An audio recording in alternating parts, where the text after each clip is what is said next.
नमस्कार मेरे प्रिय साथियों, आप सभी का हायर एजुकेशन वर्ल्ड चैनल को बहुत-बहुत स्वागत है। उम्मीद करता हूँ आप सभी बहुत अच्छे होंगे। प्रिय साथियों, आज एक बहुत ही महत्वपूर्ण सूचना निकल के आई है, खासकर अतिथि शिक्षकों के लिहाज से अगर कहें तो। अतिथि शिक्षक क्या हैं? तो बिहार के जितने भी विश्वविद्यालय या कॉलेजेस हैं, उनमें permanent assistant professor, professor, associate professor इन सभी की बहुत अच्छी खासी कमी है, सीटें रिक्त हैं। तो ऐसी स्थिति में कॉलेज कैसे अस्थायी रूप से चले, विश्वविद्यालय कैसे अस्थायी रूप से चले, इसके लिए असिस्टेंट प्रोफ़ेसर की जगह पे एक गेस्ट टीचर लाया गया था, अतिथि शिक्षक लाए गए थे। और अतिथि शिक्षकों की भी नियुक्ति ठीक लगभग उसी नियमावली के तहत की गई है, जिस नियमावली के तहत परमानेंट असिस्टेंट प्रोफ़ेसर की नियुक्ति की जाती है।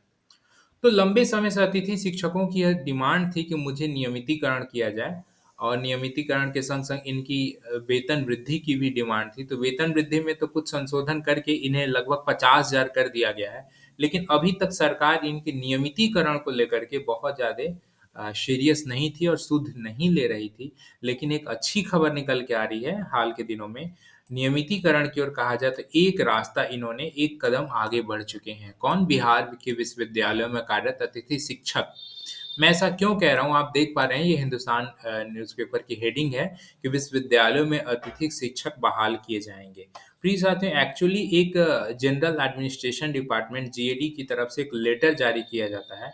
ये लेटर देखिए 1/8/2023 को ये जारी किया जाता है। ये joint secretary education department Bihar, ये जॉइंट सेक्रेटरी संजय कुमार जी हैं, उनके द्वारा ये जारी किया जाता है। इसमें क्या चीज़ें कही जा रही हैं? इसमें ये कहा जा रहा है कि उक्त विभागीय संकल्प की कांडिका 03 में प्रावधानित है कि अतिथि शिक्षकों की नियुक्ति राज्य के विश्वविद्यालय में सहायक प्राचार्य के उपलब्ध रिक्त पदों के विरुद्ध की जा सकेगी। बहुत अच्छी बात है। यानी अतिथि शिक्षक किस पे नियुक्त किए जाएँगे? जो कॉलेज में असिस्टेंट प्रोफ़ेसर के रिक्त पद हैं, उनके विरुद्ध किए जाएँगे और उन्हीं के विरुद्ध अभी नियुक्ति हुई है।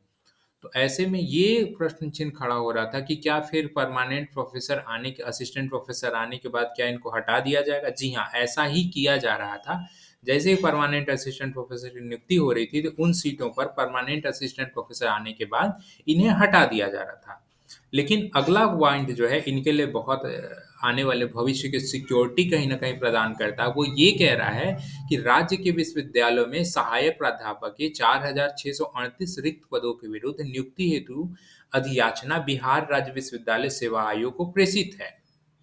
जिसके विरुद्ध अब तक 461 पदों पर नियुक्ति हेतु अनुशंसा प्राप्त है। ठीक है? यानी 461 पद पर लगभग नियुक्ति हो चुकी है। आगे देखिए चौथा कॉलम मुख्य रूप से क्या कह रहा है कि विश्वविद्यालय में सहायक प्राचार्य के संग-संग सह प्राध्यापक यानी कि एसोसिएट प्रोफ़ेसर और प्रोफ़ेसर के सृजित पद किए गए पदों के विरुद्ध भी उपलब्ध रिक्त पद पर सीधी नियुक्ति के लिए परिनियम गठित करने के लिए राजभवन बिहार को अनुरोध किया गया है। अभी चीज़ों को समझें। अभी एसोसिएट प्रोफ़ेसर और प्रोफ़ेसर पर डायरेक्ट रिक्रूटमेंट के लिए अभी परिनियम बनाने के लिए किसको भेजा गया है? राजभवन को। उनसे अनुरोध किया गया है कि इसकी नियुक्ति के लिए भी परिनियम बनाया जाए। यानी अभी परिनियम ही नहीं बना है कि एसोसिएट प्रोफ़ेसर, प्रोफ़ेसर की डायरेक्ट रिक्रूटमेंट कैसे की जाए। तो ऐसी स्थिति में क्या होगा, इनके जो रिक्त पद हैं, रिक्त पदों पर सीधी नियुक्ति की कार्रवाई संपन्न करने में प्रक्रियात्मक विलंब होने की संभावना है। बिल्कुल विलंब तो होगा ही होगा। तो ऐसी स्थिति में उक्त परिस्थिति में राज्य के विश्वविद्यालयों में गुणवत्तापूर्ण शिक्षा सुनिश्चित करने हेतु सहायक प्राध्यापक, सह प्राध्यापक, प्राध्यापक तीनों कोटि के पदों के विरुद्ध उपलब्ध रिक्त की गणना करते हुए समेकित रूप से अतिथि शिक्षकों की नियुक्ति कार्रवाई किया जाना श्रेयस्कर तथा छात्रों के हित में है। यानी कि फिर जो भी रिक्त पद होंगे किसके? Assistant professor, associate professor, professor इन तीनों को समेकित रूप में, समग्र रूप में मिलाते हुए जितनी भी सीटें निकल के आएँगी, उन सब पर अतिथि शिक्षक बहाल किए जाएँगे। अब जैसा कि मैंने आपसे कहा कि अतिथि शिक्षक नियमितीकरण की ओर एक कदम आगे बढ़ चुके हैं। आखिर ऐसा क्यों?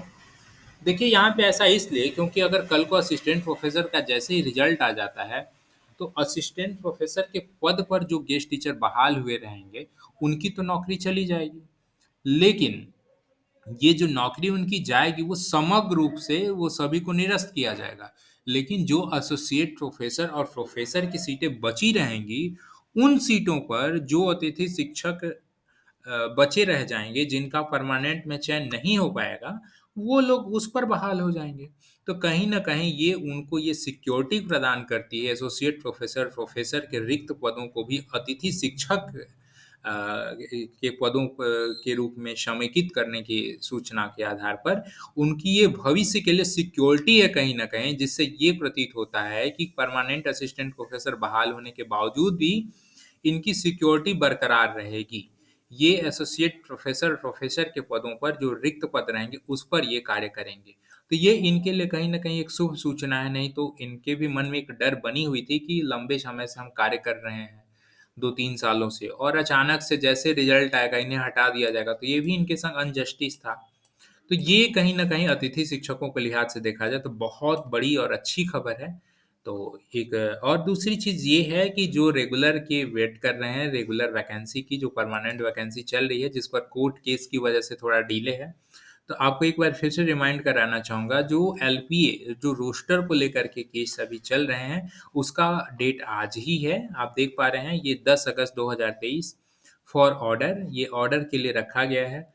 तो उम्मीद की जा सकती है कि 10 अगस्त के बाद 1-2 और हो सकता है डेट पड़ें। इसके बाद त्वरित ही डिस्पोज़ल केस को कर दिया जाएगा। इसके बाद परमानेंट असिस्टेंट प्रोफ़ेसर की भी नियुक्ति प्रक्रिया जल्द ही आगे तेज़ी से चलेगी। तो आप इस चैनल पे बने रहें अंत तक। इसके लिए बहुत-बहुत धन्यवाद। वीडियो पसंद आता हो तो ज़रूर इसे लाइक कर दिया करें, इससे कहीं न कहीं मेरा भी मोटिवेशन बना रहता है। आने वाले समय में Bihar state university service commission की तरफ से क्या गतिविधि चल रही है, कैसे क्या होगा कोर्ट के, वो सभी सूचनाएँ आपको इस चैनल पे मिलते रहेंगी। चैनल पर सूचनाएँ त्वरित पाने के लिए चैनल को सब्सक्राइब भी कर दें ताकि आपको सूचनाएँ त्वरित मिल जाएँ।